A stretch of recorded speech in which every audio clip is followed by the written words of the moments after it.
ಕದಂಬ ಸಾಮ್ರಾಜ್ಯ. ಕದಂಬ ಸಾಮ್ರಾಜ್ಯದ ಬಗ್ಗೆ ಹೇಳಿದ್ರೆ ಅವುಗಳ ಒಂದು ಮೂಲ ಅನುಭವ ನೋಡ್ತಾ ಬರೋಣ. ಇವಾಗ ಸ್ಥಾಪಕ ಯಾರು? ಮಯೂರ ಶರ್ಮ ಅಥವಾ ಮಯೂರ ವರ್ಮ ಅಂತ ಕರೀತಾ ಹೋಗ್ತೀವಿ. ಇನಿಷಿಯಲ್ ಆಗಿ ಇವ್ರು ನಮ್ ಶರ್ಮ ಇತ್ತು, ನಂತರದಲ್ಲಿ ವರ್ಮ ಅಂತ ಕರೀತಾ ಹೋಗ್ತೀವಿ. ಯಾಕೆ ಅಂತಂದ್ರೆ ಮಯೂರ ಶರ್ಮ ಮೂಲತಃ ಒಬ್ಬ ಬ್ರಾಹ್ಮಣ ಕುಟುಂಬಕ್ಕೆ ಸೇರಿದ್ದ. ಬಟ್ ನಂತರದಲ್ಲಿ ಅವನ ರಾಜ ಆದ್ಮೇಲೆ ಅವನ ಒಂದು ಧರ್ಮನ ಕೂಡ ಚೇಂಜ್ ಆಗ್ತಾ ಹೋಗುತ್ತೆ. ಅದರ ಮೂಲಕ ಕ್ಷತ್ರಿಯ ಧರ್ಮಕ್ಕೆ ಸೇರ್ಕೊಳ್ತಾನೆ. ಅವಾಗ ಶರ್ಮದ ಪದದ ಬದಲ ಏನ್ ಮಾಡ್ತಾರೆ, ವರ್ಮ ಪದನಲ್ಲಿ ಬಳಕೆ ಮಾಡ್ಕೊಳ್ತಕ್ಕಂಥದ್ದು. ಅಂಡ್ ಇವನ ಒಂದು ರಾಜಧಾನಿ ಬನವಾಸಿ ಅಂತ ಕರಿತೀವಿ, ಅಥವಾ ಇದನ್ನ ನಾವು ವನವಾಸಿ ಅಂತನೂ ಕೂಡ ಇಲ್ಲಿ ಕರಿತಕ್ಕಂಥದ್ದು. ಉತ್ತರ ಕನ್ನಡ ಜಿಲ್ಲೆ ಸಿರ್ಸಿ ತಾಲೂಕು ಬನವಾಸಿ ಬಳಿ ಏನ್ ಮಾಡ್ತಾ ಹೋಗ್ತೀವಿ, ಸಿರ್ಸಿ ತಾಲೂಕಲ್ಲಿ ಬನವಾಸಿಲಿ ಕಂಡು ಬರ್ತಕ್ಕಂಥದ್ದು.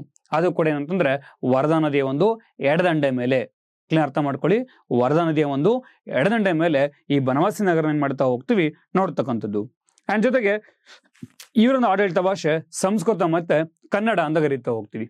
345ರಿಂದ 425ರವರೆಗೆ ಏನಲ್ಲಿ 345ರಿಂದ 425ರವರೆಗೆ ಫಸ್ಟ್ ಫೇಸ್ ಅಲ್ಲಿ ಸಂಸ್ಕೃತ ಭಾಷೆನ ಆಡಳಿತ ಭಾಷೆಗೆ ಇಟ್ಕೊಂಡಿರ್ತಾರೆ. ಬಟ್ ನಂತರದಲ್ಲಿ one of the famous king, ಅವನ ಹೆಸರು ಕಾಕೋತ್ಸವರ್ಮ ಅಂತ ಕರಿತೀವಿ, ಅವನು 425ರಲ್ಲಿ ಏನ್ ಮಾಡ್ತಾರೆ, ಕನ್ನಡ ಭಾಷೆಯನ್ನ ಆಡಳಿತ ಭಾಷೆಯಾಗಿ ಇಲ್ಲಿ ಒಂದು ಘೋಷಣೆಯನ್ನು ಕೂಡ ಇಲ್ಲಿ ಮಾಡ್ತಕ್ಕಂಥದ್ದು. ಅಂಡ್ ಇವರ ಒಂದು ಲಾಂಛನ ಯಾವ್ದಾಗಿತ್ತು, ಸಿಂಹ ಆಗಿತ್ತು. ಜೊತೆಗೇನೆ ನೋಡಿ, ಸಿಂಹ ಆಗಿತ್ತು. ಇಲ್ಲೊಂದು ಸ್ಪೆಷಲ್ ಅಂತಂದ್ರೆ ಇವ್ರ ಕಾಲದಲ್ಲಿ ಒಂದಿಷ್ಟು ಕಾಯಿನ್ಸ್ಗಳು ಬರ್ತಾ ಇದ್ವು. ಏನು ಅಂತಂದ್ರೆ ನಾವು ಪದ್ಮಟಂಕ ಅಂತ ಕರಿತಾ ಇದ್ವಿ, ಬೆಳ್ಳಿ ನಾಣ್ಯಗಳಿಗೆ ಪದ್ಮಟಂಕ ಅಂತ ಕರಿತಾ ಇದ್ವಿ. ಪದ್ಮ ಅಂದ್ರೆ ಇವಾಗ ನಾವು ಕಮಲ ಅಂತ ಕರಿತೀವಿ. ಸೊ ಯೂಶುವಲಿ ನಾಣ್ಯಗಳಲ್ಲಿ ಪದ್ಮ ಅಂದ್ರೆ ಬೆಳ್ಳಿ ನಾಣ್ಯಗಳಲ್ಲಿ ಅವರು ಕಮಲ ಚಿತ್ರ ಬಳಕೆ ಮಾಡಬೇಕಿತ್ತು. ಆದ್ರೆ ಫಾರ್ ದ ಫಸ್ಟ್ ಟೈಮ್ ಏನ್ ಮಾಡ್ತಾರೆ, ಕಮಲ ಚಿತ್ರದ ಬದಲಾಗಿ ಸಿಂಹ ಚಿತ್ರವನ್ನು ಕೂಡ ಏನ್ ಮಾಡ್ತಾರೆ, ಇಲ್ಲಿ ಒಂದು ಫಾಲೋ ಮಾಡ್ತಾ ಹೋಗ್ತಾರೆ. ಅಂಡ್ ಅಷ್ಟೇ ಅಲ್ದೇನೆ ಇವ್ರದ್ದು ಇನ್ನೊಂದು ಸ್ಪೆಷಾಲಿಟಿ ಇದೆ. ಏನು ಅಂತಂದ್ರೆ ಕದಂಬರು ಮೂಲತಃ ಬ್ರಾಹ್ಮಣರಾಗಿದ್ರು, ನಂತರದಲ್ಲಿ ಕ್ಷತ್ರಿಯ ಧರ್ಮ ತಗೊಂಡ್ರು. ಬಟ್ ಅವ್ರ ಕ್ಷತ್ರಿಯ ಧರ್ಮ ಹೋದ್ಮೇಲೂ ಕೂಡ ಅಷ್ಟೇ ಅವರು ಬ್ರಾಹ್ಮಣರನ್ನೇ ಮದುವೆ ಆಗ್ತಾ ಇದ್ರು. ಸೊ ಅವ್ರ ಮನೆ ಹೆಣ್ಮಕ್ಳನ್ನ ಕ್ಷತ್ರಿಯರೇ ಕೊಡ್ತಾ ಇದ್ರು. ತಾವು ರಾಜ ಅಲ್ವಾ, ತಾವು ಕ್ಷತ್ರಿಯರು. ಬಟ್ ಆದ್ರೆ ಅವ್ರು ಮದುವೆ ಆಗ್ತಕ್ಕಂಥದ್ದು ಬ್ರಾಹ್ಮಣ ಒಂದು ಹೆಣ್ಮಕ್ಳನ್ನ ಏನ್ ಮಾಡ್ತಾರಲ್ಲಿ ಮದುವೆ ಆಗ್ತಕ್ಕಂಥ ಕೆಲಸ ಈ ಒಂದು ಬನವಾಸಿಯ ಕದಂಬರ ಕಾಲದಲ್ಲಿ ನಡೀತಾ ಇತ್ತು. ಅಂಡ್ ಇವರ ಒಂದು ಧ್ವಜ ಬಂದು ನಾವು ಇದಕ್ಕೆ ವಾನರ ಒಂದು ಚಿತ್ರ ಅಂತ ಕರಿತೀವಿ. ಇವರ ಒಂದು ಸಮಕಾಲೀನ ಗಂಗರು.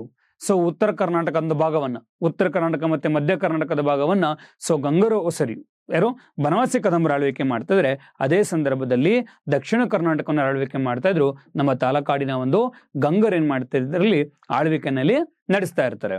ಅಂಡ್ ಜೊತೆಗೇನೆ ಇವರ ಒಂದು ಹಿಂದಿನ ರಾಜವಂಶದಾಗಿರುತ್ತೆ, ಪಲ್ಲವ ಒಂದು ರಾಜವಂಶವಾಗಿರುತ್ತೆ.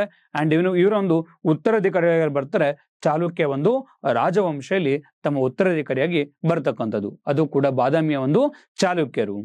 ಹಾಗಿದ್ರೆ ಈ ಒಂದು ಕದಂಬ ಸಾಮ್ರಾಜ್ಯದ ಬಗ್ಗೆ ಹೇಳ್ಬೇಕು ಅಂತಂದ್ರೆ, ಇವರು ನಾ ಆಗ್ಲೇ ಹೇಳ್ದಂಗೆ ಮೂಲತಃ ಒಂದು ಬ್ರಾಹ್ಮಣ ಕುಟುಂಬಕ್ಕೆ ಸೇರಿರ್ತಕ್ಕಂಥವ್ರು. ಅದರಲ್ಲಿ ಎಸ್ಪೆಷಲಿ ಮಾನವ್ಯ ಗೋತ್ರ, ಭಾರತೀಯ ಪುತ್ರ ಅಥವಾ ಹಾರತಿ ಪುತ್ರ ಅಂತಕ್ಕಂಥ ಒಂದು ಬ್ರಾಹ್ಮಣ ಜಾತಿಗೆ ಇಲ್ಲಿ ಸೇರಿರ್ತಕ್ಕಂಥವ್ರು. ಅಂಡ್ ಇವ್ರ ಬಗ್ಗೆ ಹೇಳ್ಬೇಕು ಅಂತಂದ್ರೆ ಎರಡು ಸ್ಟೋರಿ ನಿಮ್ಗೆ ಹೇಳ್ತಾ ಹೋಗ್ತೀನಿ. ಒಂದೇನು ಅಂತಂದ್ರೆ, ಒಂದು ತಾಳಗುಂದ ಒಂದು ಶಾಸನದಲ್ಲಿ ಉಲ್ಲೇಖ ಆಗಿರತಕ್ಕಂಥದ್ದು. ಇವರ ಬ್ರಾಹ್ಮಣ. ಇವ್ರ ತಂದೆ ಹೆಸರು ಬಂದಿಶೇನ, ಇವ್ರ ತಾತನ ಹೆಸರು ವೀರಶರ್ಮ ಅಂತ ಕರೀತಾ ಹೋಗ್ತೀವಿ. ಈ ವೀರಶರ್ಮ ಬ್ರಾಹ್ಮಣ ಅಲ್ವಾ, ತನ್ನ ಮೊಮ್ಮಗನಿಗೆ ಏನ್ ಮಾಡ್ತಾರೆ, ಒಳ್ಳೆ ಎಜುಕೇಶನ್ ಕೊಡಬೇಕು ಅಂತೇಳಿ ಡಿಸೈಡ್ ಮಾಡ್ಕೊಳ್ತಾರೆ. ಅದೇ ಸಂದರ್ಭದಲ್ಲಿ ಯಾರು ಆಳ್ವಿಕೆ ಮಾಡ್ತಾ ಇದ್ರು, ನಮ್ಮ ದಕ್ಷಿಣ ಭಾರತದಲ್ಲಿ ಪಲ್ಲವರ ಆಳ್ವಿಕೆ ಮಾಡ್ತಾ ಇದ್ರು. ಪಲ್ಲವರ ಒಂದು ಫೇಮಸ್ ಸಿಟಿ, ಅದೇ ನಾವು ಕಂಚಿಯ ಪಲ್ಲವರು ಅಂತ ಕರಿತೀವಿ. ಕಂಚಿಗಳಲ್ಲಿ ಏನ್ ಮಾಡ್ತಾ ಹೋಗ್ತಾರೆ, ಇವರು ವೇದಗಳನ್ನ ಅಭ್ಯಾಸ ಮಾಡ್ಲಿಕ್ಕೋಸ್ಕರನೇ ಒಂದಿಷ್ಟು ಸ್ಕೂಲ್ಗಳನ್ನ ಓಪನ್ ಮಾಡಿರ್ತಾರೆ. ಆ ಸ್ಕೂಲ್ಗಳಿಗೆ ನಾವು ಘಟಿಕ ಅಂತ ಕರಿತಾ ಇರ್ತೀವಿ. ಈ ಘಟಿಕಕ್ಕೆ ಏನ್ ಮಾಡ್ತಾರೆ, ಈ ವೀರಶರ್ಮ ಏನ್ ಮಾಡ್ತಾರೆ, ತನ್ನ ಮೊಮ್ಮಗನ ಕರ್ಕೊಂಡು ಆ ಒಂದು ಕಂಚಿ ಬರ್ತಕ್ಕಂಥದ್ದು. ಯಾವಾಗ ಆ ಕಂಚಿ ಬರ್ತಾರೆ, ಕಂಚಿ ಅಡ್ಮಿಷನ್ ಕೂಡ ಮಾಡ್ಕೊಳ್ತಾರೆ. ನಂತರದಲ್ಲಿ ಬ್ರಾಹ್ಮಣರಲ್ವಾ, ನದಿಯಲ್ಲಿ ಏನ್ ಮಾಡ್ತಾ ಹೋಗ್ತಾರೆ, ತಮ್ಮ ಒಂದು ಸಂಧ್ಯಾ ವಂದನೆಯಲ್ಲಿ ಸಂಧ್ಯಾರಾಧನೆಯನ್ನ ಮುಗಿಸ್ಕೊಂಡು ತಮ್ಮ ಬಟ್ಟೆಗಳನ್ನ ಏನ್ ಮಾಡ್ತಾರೆ, ಇಲ್ಲಿ ಒಂದು ವಾಶ್ ಮಾಡ್ತಾ ಇರ್ತಾರೆ. ಅದೇ ಸಂದರ್ಭದಲ್ಲಿ ಅಲ್ಲಿ ಒಂದು ಅಶ್ವತ್ಥಾರೋಹಿ, ಕೆಲವೊಂದ್ ಕಡೆ ಒಂದು ಹೇಳ್ತಾ ಹೋಗ್ತಾರೆ, ಕೆಲವೊಂದ್ ಕಡೆ ಸ್ವತಃ ರಾಜನ ಉಲ್ಲೇಖ ಮಾಡ್ತಾರೆ, ಕೆಲವೊಂದ್ ಕಡೆ ಪಲ್ಲವರ ಒಂದು ಅಶ್ವತ್ಥಾರೋಹಿ ಬಗ್ಗೆ ಉಲ್ಲೇಖ ಮಾಡ್ತಾ ಹೋಗ್ತಾರೆ. ಈ ಅಶ್ವತ್ಥಾರೋಹಿ ಏನ್ ಮಾಡ್ತಾ ಹೋಗ್ತಾನೆ, ಪಲ್ಲವರ ಒಂದು ಅಶ್ವತ್ಥಾರೋಹಿ ಅಲ್ಲೇ ಹಾಗೇನ್ ಮಾಡ್ತಾನೆ, ಆ ನದಿ ಮೂಲಕ ಪಾಸ್ ಆಗ್ಬೇಕಾದ್ರೆ ಅಲ್ಲಿ ಮಯೂರವರ್ಮನ ಬಟ್ಟೆಗಳನ್ನ ಏನ್ ಮಾಡ್ತಾರೆ, ಕುದುರೆನಲ್ಲಿ ಚಲಾಯಿಸ್ಕೊಂಡು ಹೋಗ್ತಾನೆ. ಆ ಸಂದರ್ಭದಲ್ಲಿ ಈ ಒಂದು ಮಯೂರವರ್ಮನಿಗೂ ಮತ್ತೆ ಆ ಅಶ್ವತ್ಥಾರೋಹಿ ನಡುವೇನಾಗತ್ತೆ, ಮಾತಿನ ಚಕಮಕಿ ನಡೆಯುತ್ತೆ. ಆ ಮಾತಿನ ಚಕಮಕಿನಲ್ಲಿ ಎಲ್ಲ ಒಂದ್ ಕಡೆಗೆ ಆ ಒಂದು ಪಲ್ಲವರ ಒಂದು ಅಶ್ವತ್ಥಾರೋಹಿ ಏನ್ ಮಾಡ್ತಾರೆ, ವೀರಶರ್ಮನಿಗೆ ಒಂದು ಇನ್ಸಲ್ಟ್ ಮಾಡ್ತಾರೆ. ಏನ್ ಇನ್ಸಲ್ಟ್ ಮಾಡ್ತಾರೆ, ಏ ವಿಪ್ರ, ನೀನು ಎಂದಾದರೂ ರಾಜನಾಗಲು ಸಾಧ್ಯವೇ? ವಿಪ್ರ ಅಂತಂದ್ರೆ ಬ್ರಾಹ್ಮಣ. ಬಿಕಾಸ್ ಅವತ್ತಿನ ಒಂದು ಸಂಪ್ರದಾಯದಲ್ಲಿ ನಮ್ಮ ಒಂದು ಪೊಸಿಷನ್ ಮೀನ್ಸ್ ನಾವು ಮಾಡ್ತಕ್ಕಂಥ ಕರ್ತವ್ಯದ ಅಕ್ಯುಪೇಷನ್ ಮೇಲೆ ನಮ್ಮ ಒಂದು ಪ್ರೊಫೆಷನ್ ಧರ್ಮ ಡಿಸೈಡ್ ಆಗ್ತಾ ಇತ್ತು ಅಲ್ವಾ? ನಮ್ಮ ಪ್ರೊಫೆಷನ್ ಮೇರೆಗೆ ನಮ್ಮ ಧರ್ಮ ಡಿಸೈಡ್ ಆಗ್ತಾ ಇತ್ತು. ಈ ರೀತಿ ಇರ್ಬೇಕಾದ್ರೆ ನೀನು ಬ್ರಾಹ್ಮಣ ಇದೆಯಾ, ನೀನು ಯಾವತ್ತೂ ಕೂಡ ಕ್ಷತ್ರಿಯ ಕನ್ವರ್ಟ್ ಆಗಿ ನಿನ್ ರಾಜನಾಗಲು ಸಾಧ್ಯವಿಲ್ಲ, ನಿನ್ ಕೆಲಸದಿಂದ ಬ್ರಾಹ್ಮಣ, ಆ ಕೆಲಸ ಅಷ್ಟೇ ಮಾಡ್ಕೊಂಡಿರು ಅಂತೇಳಿ ಇನ್ಸಲ್ಟ್ ನ ಮಾಡಿದ್ದಾರೆ. ಯಾವಾಗ ಈ ಇನ್ಸಲ್ಟ್ ಆಗುತ್ತೋ ತತ್ಕ್ಷಣಕ್ಕೆ ಮಯೂರ ಶರ್ಮ ಏನ್ ಮಾಡ್ತಾರೆ, ಸೊ ಇವರು ಈ ಒಂದು ಅಶ್ವತ್ಥಾರೋಹಿ ಒಂದು ಕೊಬ್ಬನ್ನ ಮುರಿಬೇಕು, ಅದನ್ನ ಹೆಡೆಮುರಿ ಕಟ್ಟಬೇಕು ಅಂತ ಏನ್ ಮಾಡ್ತಾರೆ, ಡಿಸೈಡ್ ಮಾಡ್ತಾರೆ. ಅವ್ರೇನ್ ಮಾಡ್ತಾರೆ, ನಾನು ರಾಜನಾಗಬೇಕು ಅಂತ ಡಿಸೈಡ್ ಮಾಡ್ಕೊಂಡು ತಕ್ಷಣಕ್ಕೆ ಪಲ್ಲವರ ಒಂದು ಸಾಮ್ರಾಜ್ಯದಲ್ಲಿ ಸುತ್ತಮುತ್ತ ಇರತಕ್ಕಂಥ ಶ್ರೀಶೈಲ ಮತ್ತೆ ಶ್ರೀ ಕಾಕುಳಂ ಅಂತ ಕರಿತೀವಿ, ಅಲ್ಲಿ ಗುಡ್ಡಗಾಡು ಪ್ರದೇಶ ಇರತಕ್ಕಂಥ ಜನರನ್ನ ಭೇಟಿ ಮಾಡ್ತಾರೆ. ಬಟ್ ಆ ಜನರಲ್ಲೂ ಕೂಡ ಏನಾಗಿರುತ್ತೆ, ಎಲ್ಲೊಂದ್ ಕಡೆ ಪಲ್ಲವರ ಒಂದು ವಿರುದ್ಧವಾಗಿ ಏನ್ ಮಾಡ್ತಾರೆ, ಇಲ್ಲಿ ನಿಂತ್ಕೊಂಡಿರ್ತಾರೆ. ಸೊ ಅವರ ಸಹಾಯನ ಪಡ್ಕೊಂಡು ಅವರ ಒಂದು ಸಹಾಯನ ಪಡ್ಕೊಳ್ಳೋದ್ರ ಮೂಲಕ ಇವರು ಕೂಡ ಒಬ್ಬ ರಾಜನಿಗೆ ಬೇಕಾಗಿರ್ತಕ್ಕಂಥ ಎಲ್ಲ ವಿದ್ಯೆಗಳನ್ನ ಏನ್ ಮಾಡ್ತಾರೆ, ಕಲಿತಾರೆ. ಕಲ್ತಾದ್ಮೇಲೆ ಸೊ ಪಲ್ಲವರ ವಿರುದ್ಧ ಏನ್ ಮಾಡ್ತಾರೆ, ಕೂಟ ಯುದ್ಧವನ್ನಲ್ಲಿ ಆರಂಭಿಸ್ತಾರೆ. ಕೂಟ ಯುದ್ಧ ಅಥವಾ ನಾವಿಲ್ಲಿ ಗೆರಿಲ್ಲಾ ತಂತ್ರಗಾರಿಕೆ ಅಂತ ಕರಿತೀವಿ. ಈ ಗೆರಿಲ್ಲಾ ಒಂದು ತಂತ್ರಗಾರಿಕೆ ಏನ್ ಮಾಡ್ತಾರೆ, ಅನುಸರಿಸ್ತಕ್ಕಂಥ ಕೆಲಸ ಮಾಡ್ತಾ ಹೋಗ್ತಾರೆ. ಅಂಡ್ ಕೊನೆಯದಾಗಿ ಸೊ ಪಲ್ಲವರ ಒಂದು ದೊರೆ ಶಿವಸ್ಕಂದ ವರ್ಮನಾಗಿರುತ್ತೆ, ಇವರ ಮುಂದೆ ಯಾರು ಮಯೂರವರ್ಮನ ಮುಂದೆಲಿ ಮಂಡಿ ಇರಬೇಕಾಗತ್ತೆ. ಅಂಡ್ ಅಂತಹ ಸಂದರ್ಭದಲ್ಲಿ ಅವಾಗ ಮಯೂರವರ್ಮ ಏನ್ ಮಾಡ್ತಾನೆ, ಒಂದಿಷ್ಟು ಭೂಭಾಗಗಳಲ್ಲಿ ಬಿಡ್ಕೊಡ್ತಾನೆ. ಅದುವೇ ಮಲಪ್ರಭ ನದಿ ದಂಡೆ ಸುತ್ತಮುತ್ತ ಇರತಕ್ಕಂಥ ಭೂಮಿಗಳು. ನಾವು ಅದಕ್ಕೆ ಪ್ರಹಾರ ಅಂತ ಕರಿತೀವಿ. ಎಂತ ಕರಿತೀವಿ, ಪ್ರಹಾರ ಅಂತ ಕರಿತೀವಿ. ಆ ಪ್ರಹಾರ ಒಂದು ಭೂಮಿನ ಇಟ್ಕೊಂಡು ಅಲ್ಲಿಂದ ಈ ಕದಂಬ ಸಾಮ್ರಾಜ್ಯನಲ್ಲಿ ಸ್ಥಾಪನೆ ಮಾಡ್ತಾರೆ. ಸರ್ ಹಾಗಿದ್ರೆ ನಾವ್ ಯಾಕೆ ಅವ್ರಿಗೆ ನಾವು ಕದಂಬ ಅಂತ ಕರಿತೀವಿ? It's very clear. ಏನಕ್ಕೆ ಅಂತಂದ್ರೆ ಇವರ ಮನೆ ಹಿತ್ತಲಲ್ಲಿ ಕದಂಬ ವೃಕ್ಷ ನೆಟ್ಟಿದ್ರು, ಅದಕ್ಕೋಸ್ಕರ ಈ ಸಾಮ್ರಾಜ್ಯಕ್ಕೆ ನಾವೆಲ್ಲ ಒಂದ್ ಕಡೆಗೆ ಕದಂಬ ಸಾಮ್ರಾಜ್ಯ ಅಂತಾನು ಕೂಡ ಇಲ್ಲಿ ಹೆಸರು ಬಂದಿರತಕ್ಕಂಥ ಒಂದು ಚಾನ್ಸಸ್ಗಳು ನೋಡ್ತಾ ಹೋಗ್ತೀವಿ. ಅಂಡ್ ಜೊತೆಗೇನೆ ಮೊಟ್ಟ ಮೊದಲ ಬಾರಿಗೆ ಕನ್ನಡವನ್ನ ಇಲ್ಲಿ ಆಡಳಿತ ಭಾಷೆಗೆ ಬಳಕೆ ಮಾಡಿದ ಒಂದು ರಾಜಮನೆತನ ಯಾವುದು ಅಂತಂದ್ರೆ ಅದು ನಮ್ಮ ಒಂದು ಬನವಾಸಿಯ ಒಂದು ಕದಂಬರು ಅಂತ ಏನ್ ಮಾಡ್ತಾ ಹೋಗ್ತೀವಿ, ಕರಿತಕ್ಕಂಥದ್ದು. ನಾನು ಆಗ್ಲೇ ಹೇಳಿದ್ನಲ್ವಾ, ಇವರು ಭಾರತೀಯ ಪುತ್ರ, ಮಾನವ್ಯ ಗೋತ್ರ, ಹಾರತಿ ಪುತ್ರ ಇರ್ಬೋದು, ಅಥವಾ ಇವರೊಂದು ಲಾಂಛನ ಆಗಿರ್ತಕ್ಕಂಥ ಒಂದು ಯಾವುದು ಸಿಂಹ ಇರ್ಬೋದು, ವಾನರ ಧ್ವಜ, ಇದಿಷ್ಟು ಪ್ರೈಮರಿ ಇನ್ಫಾರ್ಮೇಶನ್ಸ್ ನಮಗೆ ಎಲ್ಲಿ ಸಿಕ್ ಬರುತ್ತೆ ಅಂತಂದ್ರೆ ಗುಡ್ನಾಪುರ ಶಾಸನದಲ್ಲಿ ಕಂಡು ಬರ್ತಕ್ಕಂಥದ್ದು. ಅದೇ ರೀತಿಯಾಗಿ ತಾಳಗುಂದ ಶಾಸನದಲ್ಲಿ ಅಲ್ಲಿ ಯಾರ ಬಗ್ಗೆ ಇನ್ಫಾರ್ಮೇಶನ್ ಕೊಡುತ್ತೆ ಅಂತಂದ್ರೆ ಸೊ ತಾಳಗುಂದ ಶಾಸನದಲ್ಲಿ ನಮಗೆ ಈ ಒಂದು ಅವರ ತಾತ ವೀರಶರ್ಮನ ಜೊತೆಗೆ ಕಂಚಿ ಹೋಗಿದ್ರ ಬಗ್ಗೆ ನಮಗೆ ತಾಳಗುಂದದ ಒಂದು ಸಂಸ್ಕೃತ ಶಾಸನದಲ್ಲಿ ಒಂದು ಉಲ್ಲೇಖನ ಏನ್ ಮಾಡ್ತಾ ಹೋಗ್ತೀವಿ ನಾವು ನೋಡ್ತಕ್ಕಂಥದ್ದು. ಇನ್ನ ಜೊತೆಗೇನೆ ಎಸ್ಪೆಷಲಿ ಇದಕ್ಕೆ ಸಂಬಂಧಪಟ್ಟ ಹಾಗೆ ಆಗಿನ ಕಾಲದಲ್ಲೇ ರಾಜ್ಕುಮಾರ್ ಅವರು ಒಂದು ಫೇಮಸ್ ಫಿಲಮ್ ಕೂಡ ಮಾಡಿದ್ರು, ಮಯೂರವರ್ಮ ಅಂತ ಹೇಳಿ, ಮಯೂರ ಅಂತ ಫಿಲಮ್ ಮಾಡಿದ್ರು. ಆ ಮೂವಿ ಸ್ಪೆಷಾಲಿಟಿ ಏನು ಅಂತಂದ್ರೆ 1975 ಬಂದಿದ್ದು. ಇದುವರೆಗೂ ಕೂಡ ಅಷ್ಟೇ ಮೈಸೂರಿನ ಅರಮನೆ ಒಳಗೆ ಯಾವ್ದಾರ ಒಂದು ಫಿಲಮ್ ರಿಯಲ್ ಆಗಿ ಶೂಟಿಂಗ್ ಆಗಿದೆ ಅಂತಂದ್ರೆ ಅದು ಏಕೈಕ ಫಿಲಂ ಮಯೂರ ಮಾತ್ರ. ಅರಮನೆ ಪ್ಯಾಲೇಸ್ ಗ್ರೌಂಡ್ ಅಲ್ಲಿ ಆಗಿದೆ, ಪ್ಯಾಲೇಸ್ ಒಳಗೆ ಇಂಟೀರಿಯರ್ ಆಫ್ ದ ಪ್ಯಾಲೇಸ್ ಅಲ್ಲಿ ಆಗಿಲ್ಲ. ಇಂಟೀರಿಯರ್ ಆಫ್ ದ ಪ್ಯಾಲೇಸ್ ಒಳಗೆ ಇರ್ತಕ್ಕಂಥ ಒಂದು ಅಲ್ಲಿ ಫಿಲಮ್ ಆಗಿದ್ದ ಏಕೈಕ ಫಿಲಮು ಮಯೂರ ಫಿಲಂ ಮಾತ್ರ ಆಗಿರ್ತಕ್ಕಂಥದ್ದು. ಅಂಡ್ ಅವತ್ತಿನ ಕಾಲದಲ್ಲೇ 40 ಲಕ್ಷ ಬಜೆಟ್ ಅಲ್ಲಿ ಫಿಲಂ ರಚನೆ ಆಗುತ್ತೆ. ಒಟ್ಟು 3 ಕೋಟಿ ರೂಪಾಯಿ ಮಾಡುತ್ತೆ ಇದು ಬಾಕ್ಸ್ ಆಫೀಸ್ ನ ತಗೊಳ್ತಕ್ಕಂಥದ್ದು. ನಾವ್ ಇವತ್ತಿನ ಕಾಲದಲ್ಲಿ ಬಂದು 100 ಕೋಟಿ 500 ಕೋಟಿ 1000 ಕೋಟಿ ಅಂತ ಹೇಳ್ತೀವಿ. 100 ರೂಪಾಯಿ ಟಿಕೆಟ್, 500 ರೂಪಾಯಿ 600 ರೂಪಾಯಿ ಟಿಕೆಟ್ ಇಟ್ಕೊಂಡು 100 ಕೋಟಿ 200 ಕೋಟಿ ಎಲ್ಲರೂ ಕೂಡ ಮಾಡ್ತಾರೆ. ಬಟ್ ಅವತ್ತಿನ ಕಾಲದಲ್ಲೇ, ಬಿಕಾಸ್ ಅವತ್ತಿನ ಕಾಲದಲ್ಲಿ ಟಿವಿ ಸ್ಯಾಟಲೈಟ್ಸ್ ಎಲ್ಲ ಕಡಿಮೆ ಇತ್ತು 1975 ಅಲ್ಲ. ಅವಾಗೇನು ಇತ್ತು, ಜನ ಟೆಂಟಿಗೆ ಹೋಗ್ಬೇಕಿತ್ತು, 50 ಪೈಸೆ ಒಂದು ಟಿಕೆಟು. 50 ಪೈಸೆ ಒಂದು ಟಿಕೆಟ್ ಇಟ್ಕೊಂಡು 3 ಕೋಟಿ ಮಾಡಿದಿದೆಯಲ್ಲ, ಅದು ಕಮ್ಮಿ ಮಾತಲ್ಲ. ಅಂದ್ರೆ ಅವತ್ತಿನ 3 ಕೋಟಿ ಇವತ್ತಿನ ಒಂದು 1000 ಕೋಟಿ ಲೆಕ್ಕ ಅದು. ಅಂದ್ರೆ ಅವತ್ತಿನ ಒಂದು ಮಯೂರ ಫಿಲಮು ಇವತ್ತಿನ ಯಾವ ಬಾಹುಬಲಿ ಫಿಲಮು ಅಥವಾ ಯಾವ RRR ಫಿಲಮು ಕೂಡ ಇಲ್ಲಿ ಕಡಿಮೆ ಇಲ್ಲ. ಅದು ನಾಟ್ ಓನ್ಲಿ ರಾಜ್ಕುಮಾರ್ ಅಂತಲ್ಲ, ನಮ್ಮ ಕರ್ನಾಟಕದಲ್ಲಿ ರಾಜ್ಕುಮಾರ್ ಇರ್ಬೋದು, ತಮಿಳ್ನಾಡಲ್ಲಿ MGR ಇರ್ಬೋದು ಅಲ್ವಾ, ತಮಿಳಲ್ಲಿ MGR ಇರ್ಬೋದು, ಅದೇ ರೀತಿಯಾಗಿ ಆಂಧ್ರದಲ್ಲಿ NTR ಇರ್ಬೋದು. And those kind of such film actors ನಮ್ಮ ಒಂದು ಸದರನ್ ಭಾರತೀಯ ಒಂದು ಸಿನಿಮಾ ಇಂಡಸ್ಟ್ರಿ ನಾವಿಲ್ಲಿ ನೋಡ್ತಕ್ಕಂಥದ್ದು.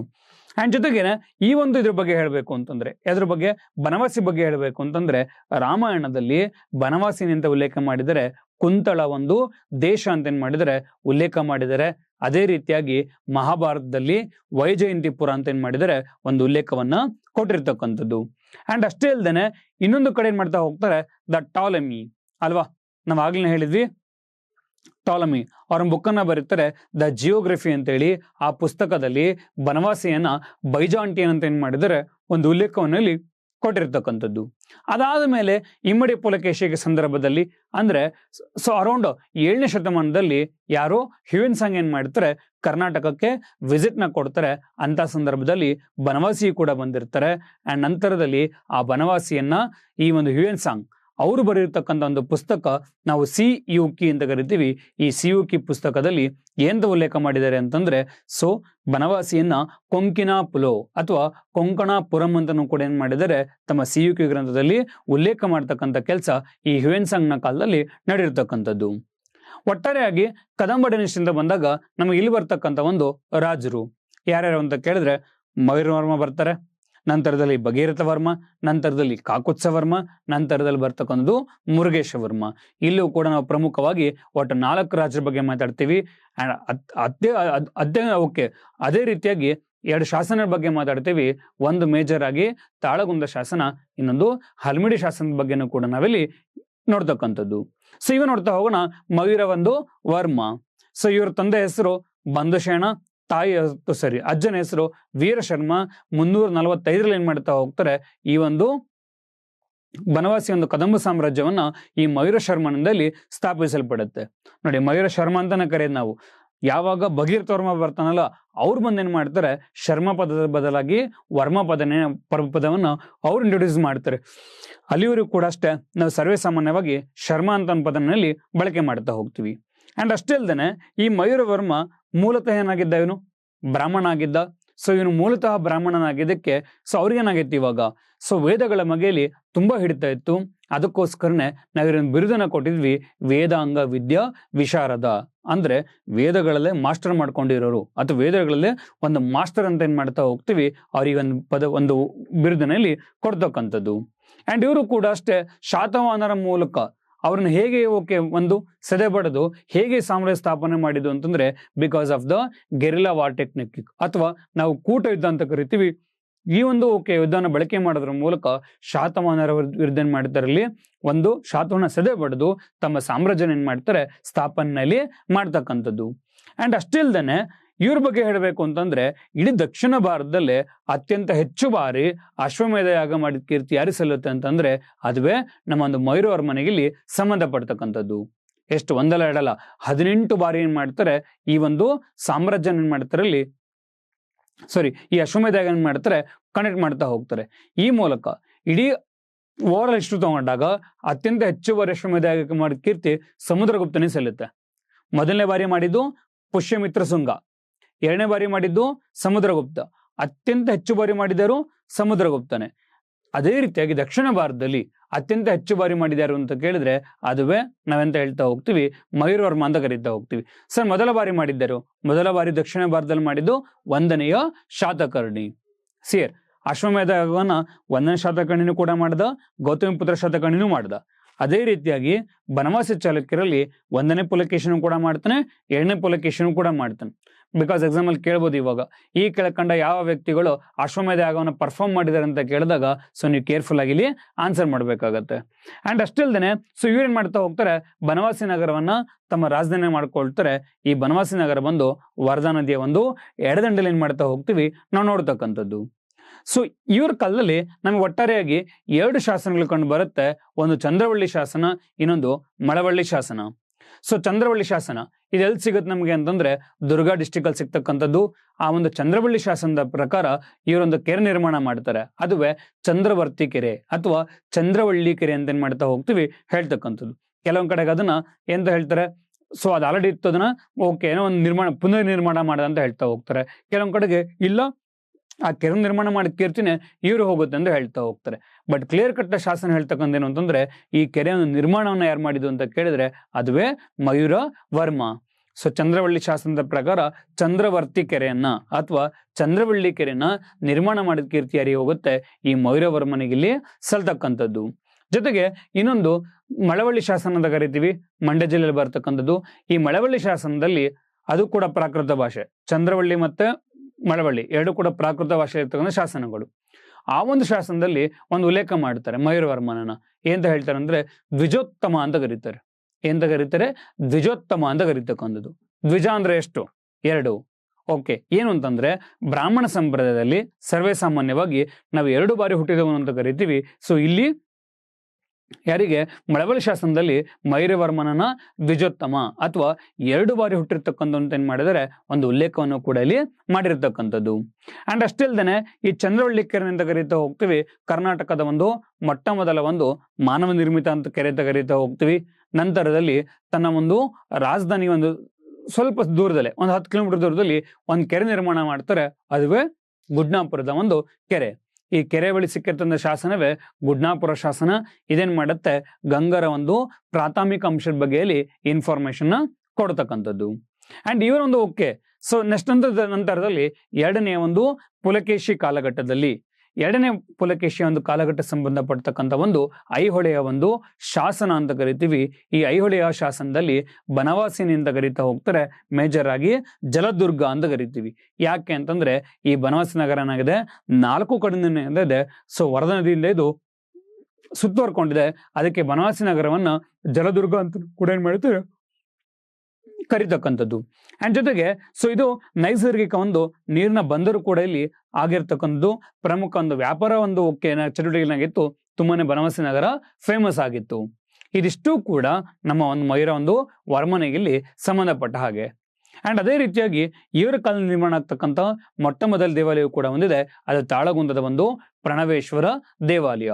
ಸೊ ಕರ್ನಾಟಕದ ಮೊಟ್ಟ ಮೊದಲ ಒಂದು ಕೆರೆ ಅದು ಅಂತ ಕೇಳಿದ್ರೆ ಚಂದ್ರವಳ್ಳಿ ಕೆರೆ, ಮೊಟ್ಟ ಮೊದಲ ದೇವಾಲಯ ಅದು ಅಂತ ಕೇಳಿದ್ರೆ ಇವ್ರ ಕಾಲದಲ್ಲಿ ನಿರ್ಮಾಣ ಆಗಿರ್ತಕ್ಕಂಥ ಒಂದು ಟೆಂಪಲ್ ಅಂತ ಕೇಳಿದ್ರೆ ಪ್ರಣವೇಶ್ವರ ಟೆಂಪಲ್.